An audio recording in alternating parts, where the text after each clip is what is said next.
G'day and welcome to the Ball Boys Fantasy Basketball Podcast. Today we are recapping Week 3. Who are the fantasy award winners and who let us down big time? Let's go! Jordan open. Chicago with the lead. Bryant to shot. Not a game. We talking about practice. LeBron James with no regard for human life. Anything's possible. Back out to Allen. His three-pointer. Bang! Curry for three. Wow! Unbelievable. Making it rain in New York. We the North are now we the champions. Not the destination, it's the journey. Mamba out. G'day and welcome again to the Ball Boys Fantasy Basketball Podcast. I'm your host, Mitch Case, and you can find me on Twitter at BallBoysNBA and on Instagram at BallBoysFantasyBasketball. Like we said at the beginning, we are recapping Week 3, talking over all the hot news and the waiver wire pickups, highlighting some of the biggest and best performances, as well as some of the worst and most frustrating performances of the week. Hopefully all of your performances and all your Week 3 matchups were a successful one. I definitely had a good week myself, but we'll go into that a little bit later. Just a reminder, guys, that make sure you guys are following me over on Twitter at BallBoysNBA. A lot of information that I will be dropping over there will be out before, obviously, these podcasts do. They require a little bit less effort than these podcasts. So if you want the most fastest and immediate reactions to any breaking news, check me out on Twitter at ballboysnba.com. At BallBoysNBA on Twitter. But you can also check out ballboysnba.com if you want your questions answered. We had our first exclusive Q&A go up on the website. So if you are a member or a subscriber to ballboysnba.com, make sure you get your questions in before the end of Thursday's last game, and then they will be guaranteed to be answered on the podcast, and it will be exclusive just for those who are subscribed to this season guide there. It won't be going up for you onto YouTube or onto podcast platforms for the in-season versions of those podcasts. So make sure you guys do that if you are a subscriber. But let's get stuck into it. Week 3, the Fantasy Basketball Awards. Time for the Sweet Fantasy Award. And your sweet Fantasy Basketball Award goes this week to teammate of last week's winner, Kevin Durant. Now, oddly enough, okay, it's a 1 week sample size, but last week, our fantasy, sweet Fantasy Basketball Award was Kyrie Irving. And the game after we awarded him that game, he put up an absolute stinker. And then obviously all the news broke, and you know how that worked out. On the other side, our fantasy loser of the week was Paul George, and the day after he put an absolute massive game out and has had a really good fantasy week. So, and has actually been the 7th ranked player this week. So, is this a curse for Kevin Durant? We will see. If this starts to pick up some legs, it will be pretty funny. But I don't think that's actually legit. But Kevin Durant, he's been awesome. 4 games this week. He's put up 31 points per game, nearly 2 threes, nearly 9 rebounds, 6.5 assists, half a steal, 1.8 blocks, and just amazing efficiency. 52.5% from the field and 100% from the line on lots and lots of attempts. So, Kevin Durant, not really too much to say. He's obviously going to have to carry a bit more of the offensive load with Kyrie Irving out this week and potentially longer. Still don't really know what's going on there, but Kevin Durant, we sort of knew.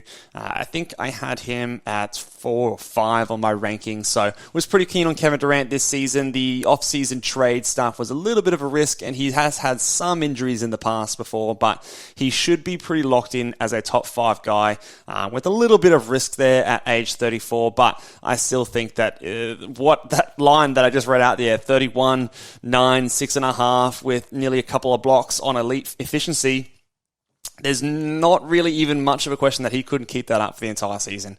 It's Kevin bloody Durant, so I think that, he is your sweet fantasy basketball winner of this week, and it's basically what, I almost expect him to put up something similar for the rest of the year. So congrats if you've got Kevin Durant. He definitely stepped up for you this week.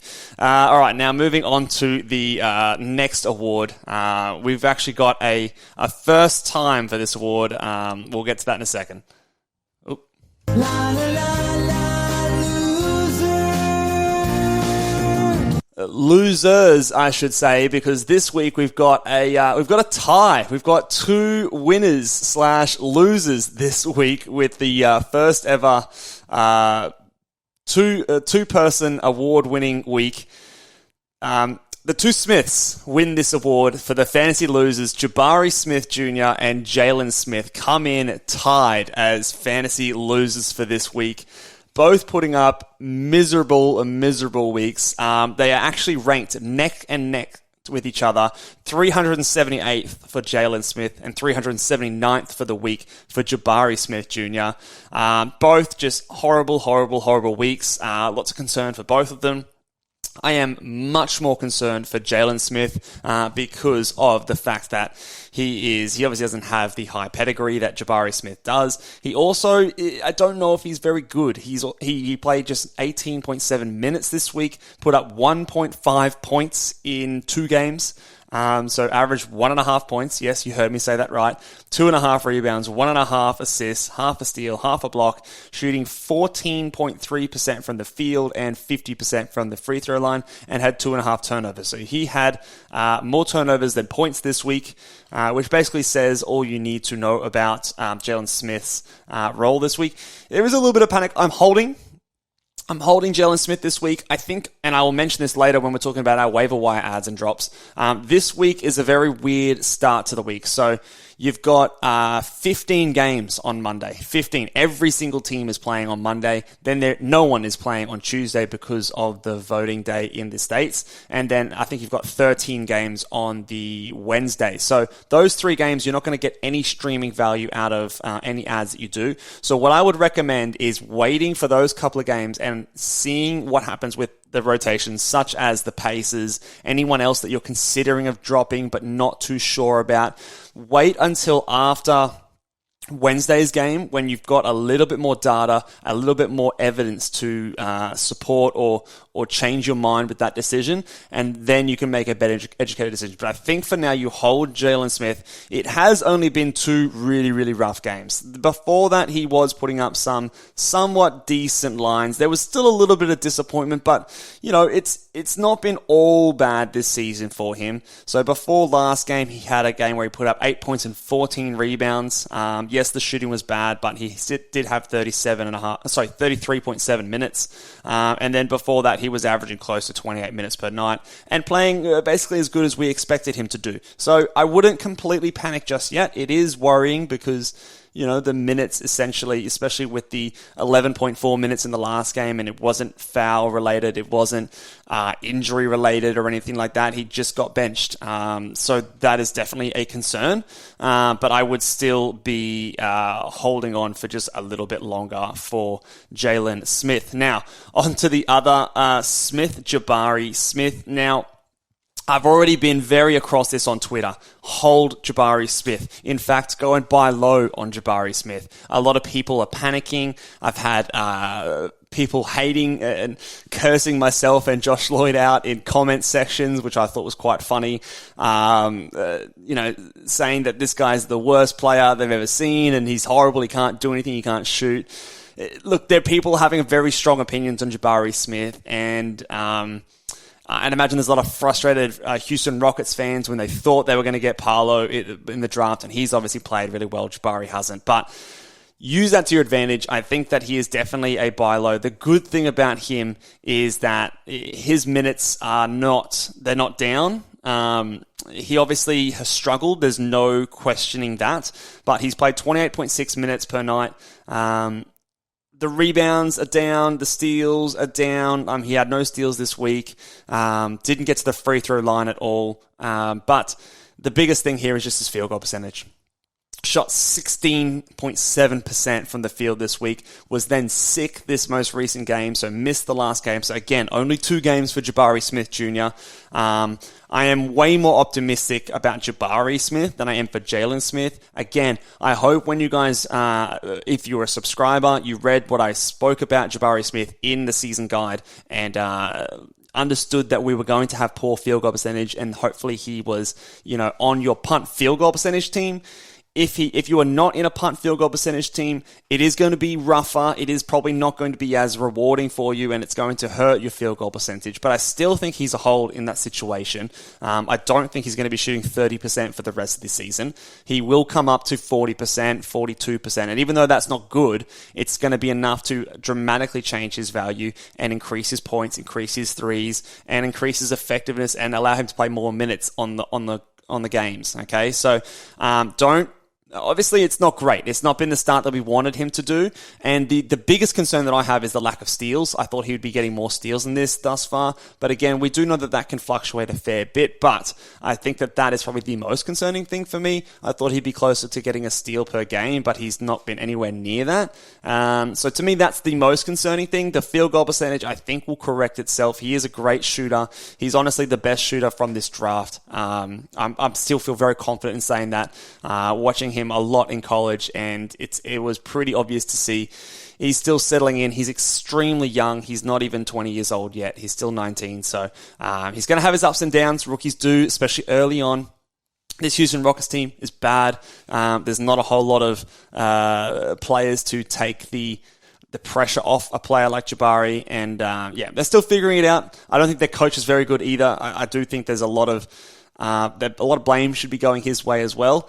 But I think in fantasy purposes, I would be buying low, sending my second to third worst player, especially if I'm on a punt field goal percentage, sending my two worst players out, seeing if I can get a panicking Jabari Smith manager out there and get a buy low on my hands. So moving on to the last award, the Future Dynasty Star Award. So we've got, so let's clap for him. This guy, I'm going pretty deep this time around. The last couple of awards, I don't really have much of a criteria with this one. I just want to talk about some really interesting Dynasty prospects that don't maybe normally get the light of day. And today, I'm going to be talking about Charles Bassey, and you might be going, who's Charles Bassey? And fair enough, he hasn't done too much in the NBA so far. However, I think that in deep, like 30-team leagues, 20-team league, dynasty leagues, you should be aware of Charles Bassey, and even your standard dynasty leagues, at least to have on a watch list, because I think he is someone that if he ever does get minutes, can really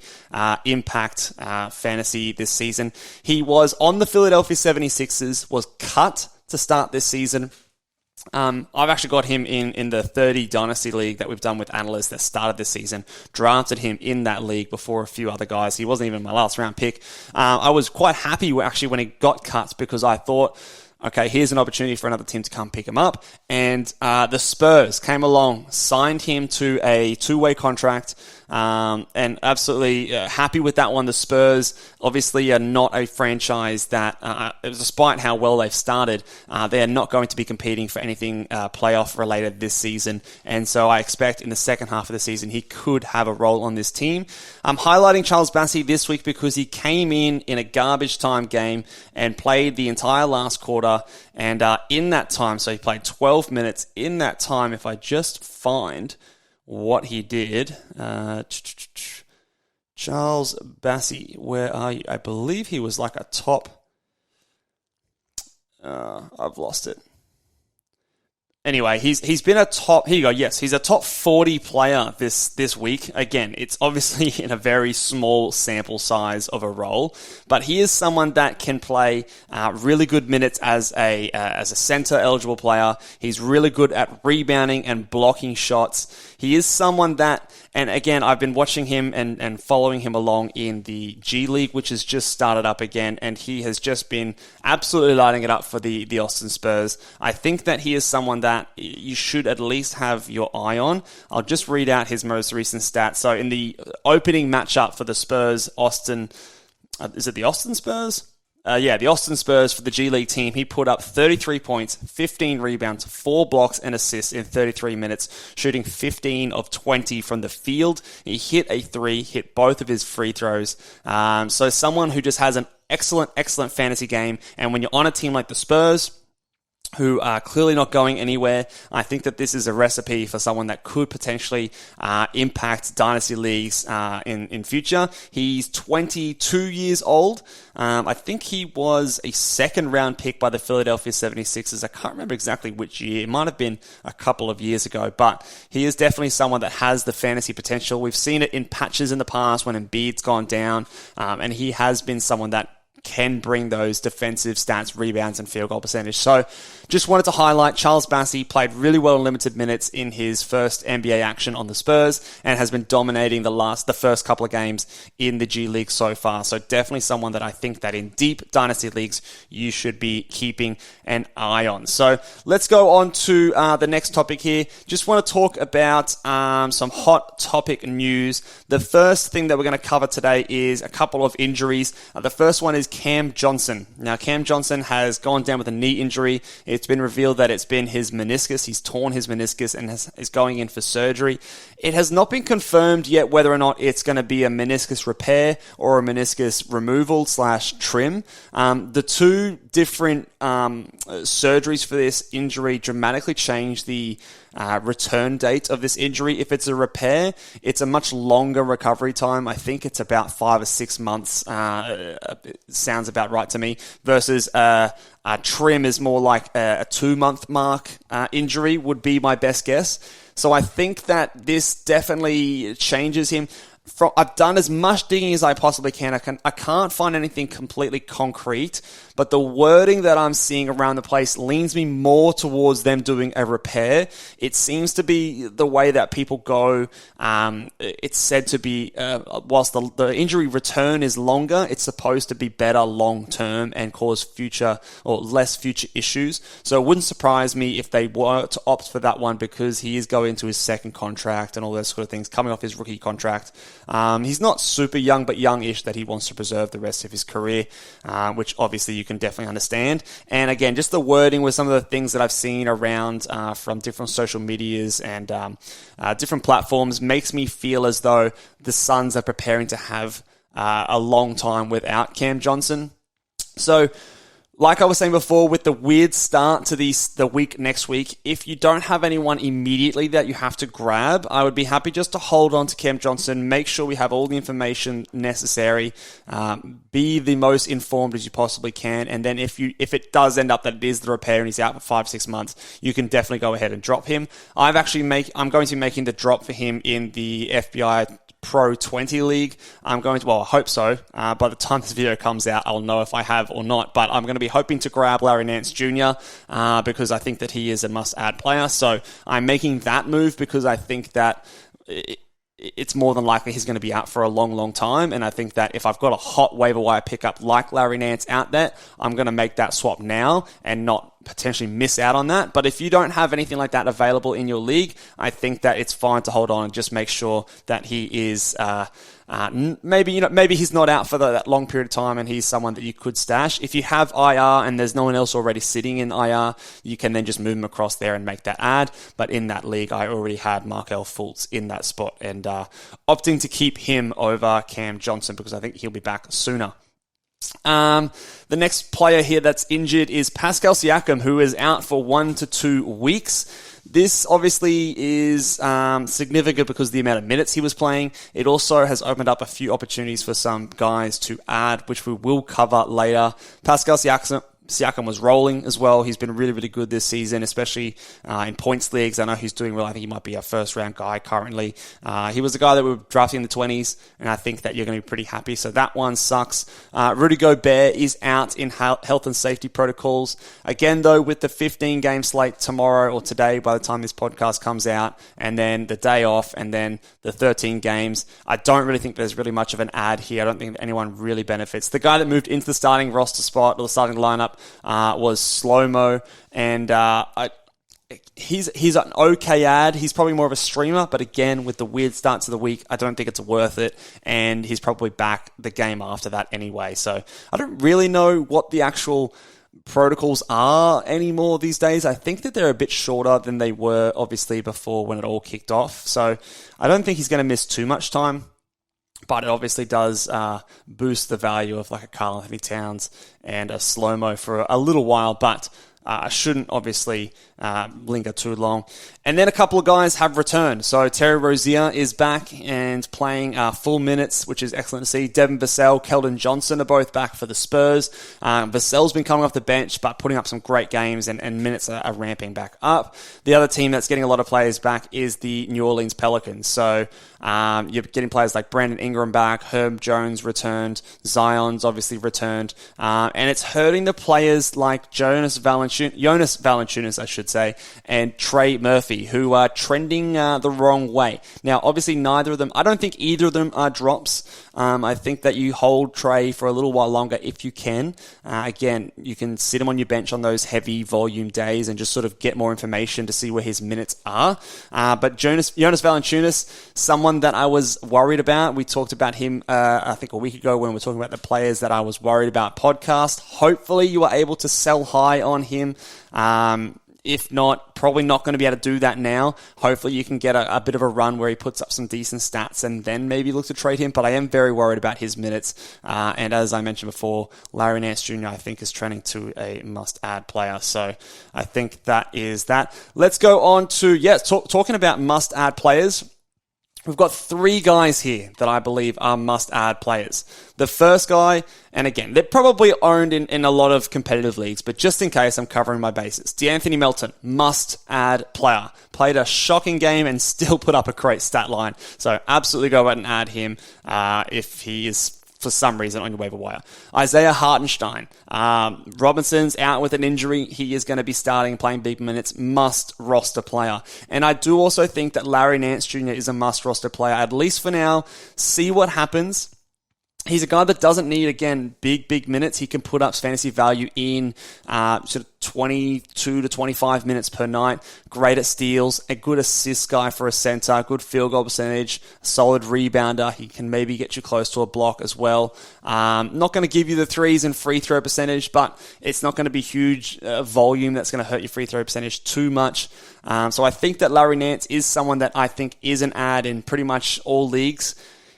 He's not going to be for every build, so if your team's really good and he doesn't give you exactly what you need, I can understand maybe leaving him.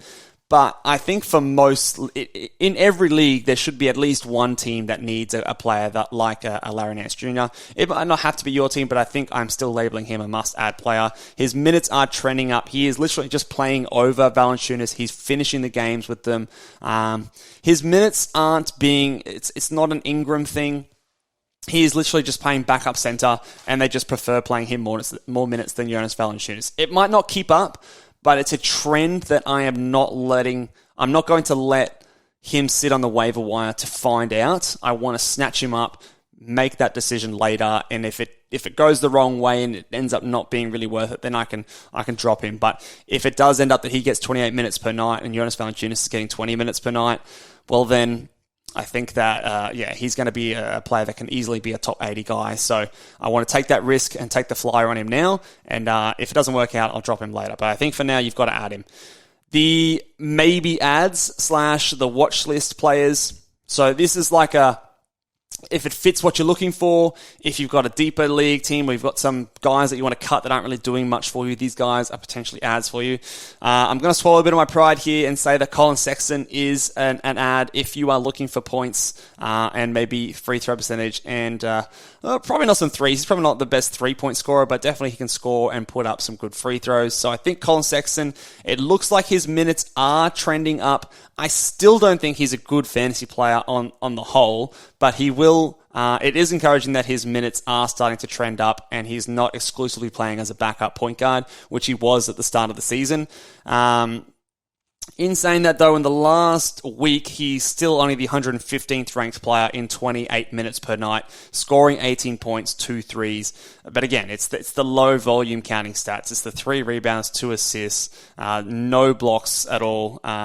He's even shooting efficiently from the field, but there's just not a lot else there that he's giving you. So playing 28 minutes per night outside the top 100, that's why I was sort of saying I was not willing to hold on to him. But now that he is playing those high minutes, obviously that is a rosterable player. And if you need those points, if you need the good free throw percentage, then obviously he is someone you do go and add. So definitely okay with going and adding him now. The big guys in Toronto. Chris Boucher and Christian Koloko. Now, I don't necessarily think that they are must roster players. I think there's going to be some ups and downs with this roster. I think if I had to choose between the two, I would go with Chris Boucher, just because I know what he can give me in a limited minutes role. But Koloko in the last game, today's game, the day I'm recording this, he played 30 plus minutes in that night. Hadn't done that before, but it's definitely something that we can watch. So like I said before, if you've got something you can cut bait with and there's not a whole lot of upside in the back of your roster, I would be adding one or both of these players, watching them, putting them on my bench more than likely, and just seeing how it plays out in these next couple of games and seeing who gets the minutes and see if you can have them for, again, there's short-term value.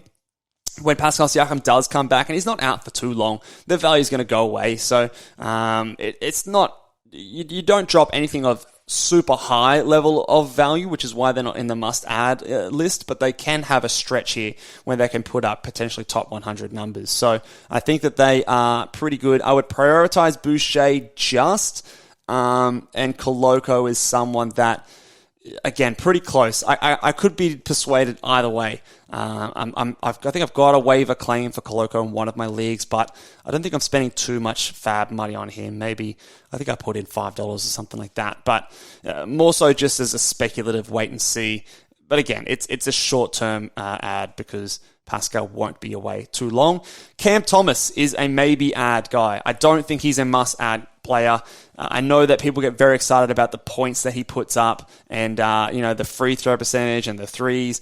Look, it's all good, but it's a very Colin Sexton-esque. It's the kind of player that I don't love in fantasy basketball. The very empty scoring lines, the Jordan Clarkson kind of lines. And when you're on a team with Kevin Durant and maybe Kyrie Irving, I don't know what's going on with him, but you're not the guy that they're looking to score the ball. They want the ball in Kevin Durant's hands, understandably so. But undeniably, he's been putting up good points. In the last week, he's the 101st ranked player, scoring 12.7 points, a 3. He's putting up 3.3 assists, which is encouraging for him, but I don't know if I believe it continuing. And then 93% from the free throw line on nearly 5 attempts, which is really, really good. I just don't think that that's necessarily sustainable. It's on the back of 2 really, really big games.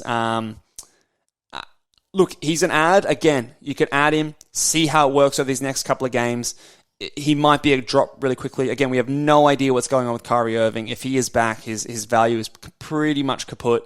But it is someone that I wouldn't mind taking a speculative ad. I'm just not getting my hopes up too much, and I don't think I'm going to be labeling him a must-add player. But he definitely is someone that if you need what he brings, you could do a whole lot worse. Next couple of guys, I'll go through them a little bit quicker. Grant Williams, I think, is someone, again, we've seen him on this list a couple of times. He's playing well. He's doing just enough to stay relevant. He's not really great in any one area, but good, decent enough threes, rebounds. The steals I think should come along as well. Blocks, he's efficient. So pretty solid there, and might be just a good depth piece if you've got a few injuries and things like that on your team. And then Malik Monk. Malik Monk is someone that we all thought that it was going to be Davion Mitchell. I mean, I never really thought it was going to be Davion Mitchell. I'm not a big fan. Long-term listeners would know that. But Malik Monk played a couple of good games recently. A 19-point effort against Miami, and then the last game, 15 points against Orlando. The assists are really, really encouraging. I don't know how much we can see that, but he has put up a few nights where he's put up 7, 8 assists. So maybe it's something he's worked on in the offseason, and it's something he can add to his game. Maybe he's playing a bit more of a playmaking role with Fox unavailable. I don't know how long Fox is out for. It might not be very long. You might not even use him. So again, he's in the maybe ads, and you can just sort of see how that works out over these next few games and the start of this weird week. But I think I would almost be prioritizing Malik Monk over someone like a Cam Thomas personally. But I think they do provide something quite similar in a ways. So I think that those are my ads. Now onto the droppable players. A couple players that we've added the last few weeks I think you can move on from. Jalen Williams, I think you can go ahead and drop him. He's got high upside, but I think that the rotations in OKC are just all over the place, so I don't think you can really trust him, especially that front court. Poku's coming in and out, he's starting, he's off the bench. Don't really know what's going on there. He might have value later, so keep him on your watch list, but for now, I think you can go ahead and drop him. The Suns front court guys, Jock Landale, Bismack Biyombo, you can go ahead and drop those guys now that DeAndre Ayton is back. Funny enough, Biyombo's gone straight back to playing no minutes at all, so I think that, you can go ahead and drop him. Landale, obviously, still playing his backup role, so in deeper leagues you can hang on, but he hasn't really changed all that much, to be honest, but it's not something that we need to hang on to. And I think Caleb Martin is someone that we can drop. I've had him in a couple of leagues, disappointed with his output so far, although we weren't expecting high upside things, but his minutes maybe haven't been as high as I would have hoped to. He's sort of hanging around that mid-20s in minutes. I was hoping he could crack sort of like low 30s, high 20s in minutes, but it just hasn't really worked out that way so far in Miami. And I think that his upside and his per minute value is not there really if for you to hang on and sort of wait it out in a team like this. So he did have that one really good game where he put up, 4 steals and hit a couple of threes, grabbed a bunch of rebounds. You might see those games come and go every once in a while, but I really don't think it's enough to really hold through all this crap, garbage sort of stuff at the moment. So he is someone that I'd be fine to drop. I think Karis LeVert is trending towards a drop as well. He's not obviously an automatic drop if there's nothing of real value, but with Darius Garland back, his assists have fallen away. He's always been someone that's been very troublesome for your percentages in field goal and free throws. He turns the ball over a lot. He doesn't hit a lot of threes. His steals and blocks are also low, so I think that he is someone that you can drop if there's something hot out there on the waiver wire, and I think that he will quickly be falling down the rankings as he's playing more time with those guards. And then obviously Dennis Smith Jr. with Terry Rozier back. He also picked up an ankle injury, so he's questionable moving into Monday. He was really, really good as a stream while those guys are out. I think LaMelo Ball is coming back soon as well, so I think that you can go ahead and drop Dennis Smith Jr. If you don't have anything really on the waiver wire, you can hold him and sort of see if you can get a little bit more value out of him. That's fine. But I think if there is someone like a Larry Nance Jr. out on your waiver wire, I'd be absolutely fine dropping him and going and grab Larry Nance Jr. because I think when those two guards are back, he's not going to be getting enough minutes to be worthwhile on your fantasy team. Last little section that we're going to do here for the weekly recap. Just some guys that I'm willing to hold. Again, as we look ahead into this next week, really weird schedule. This is not an extensive list, so if you have any questions and you're listening over on YouTube, drop it in the comments. Anyone that you're not sure whether or not to hold or not, or if you can move on or stream the position. But these guys here are some names that I see a lot of people getting a bit worried about dropping, that I think I would be just holding on, seeing a little bit more before we make the decisions, especially with that weird schedule with a 15-game Monday, no games Tuesday, 13 games Wednesday. You're not going to use any of the players that you're adding off the waiver wire in those first 3 games, so you might as well just get more information and make sure that you're not going to do something silly.